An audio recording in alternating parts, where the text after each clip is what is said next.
Hello, my most amazing artists. I hope that you loved the book, The Dot, and I hope that it taught you that no matter how you feel about art, as long as you try and do your best, you can create amazing things. All right, today we are going to do an art project inspired by the dot. So you're going to have markers, you're going to have dot markers, you're going to have some circular things so that you can draw circles, and you'll have pencils.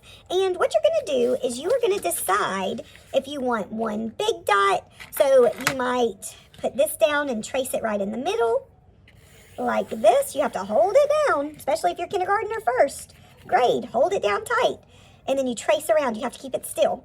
And then you can see that I have a big dot in the middle of my paper. Now I have to decide, do I want my picture to be in the dot? That would be the positive space.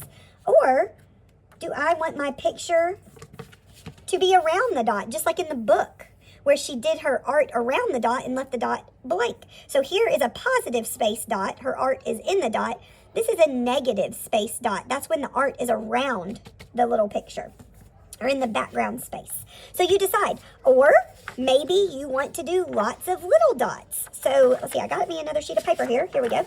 So I could do a big dot, or I could choose some of these other circular things and hold it down. Put your pencil on the paper, and you put your pencil right up next to the object that you're tracing. And maybe I want to do several small dots. So I can hold it where I want to hold it, and I can trace it. Oh, I got to get around the edge over here. I want to hold it still. Okay, and maybe I want my dots to connect, or maybe I want my dots to overlap. Look, I can make one overlap. So I could trace lots of circles. Maybe I want to make something that looks like a flower. This doesn't look like a flower, but I could certainly do whatever I want for my dot day project. So then what you're going to do once you have your dots on here, then you are going to decide whether you're going to put pictures or color inside the dots or on the background. All right.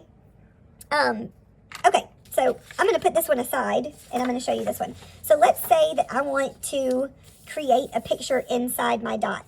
I can use the dot markers, and I'm just going to press and dot.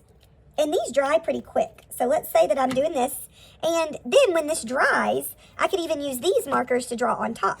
So I am going to speed this up and then show you how I use markers next. So now I'm just using the supplies available to me to fill in my dots. You can even do a different type of project. I want you to be so creative and use the supplies. Try to make something that nobody else makes. Use all the supplies at your table and do whatever you want. All right, so now I have made 2 pictures. You will just make one, but I just wanted to show you some different options. You noticed I used my marker to add some details on here. I didn't add any details on the yellow because it was still really wet. It's dry now. I could add some details on the yellow and blue and purple now if I wanted to.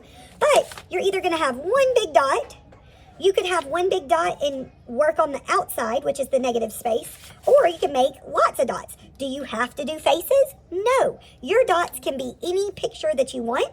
You can do dots in the background, dots on your dots that you're drawing. You be the artist and be creative today. Use the supplies at your table in any way that you can use them to be super creative. I can't wait to see what you come up with.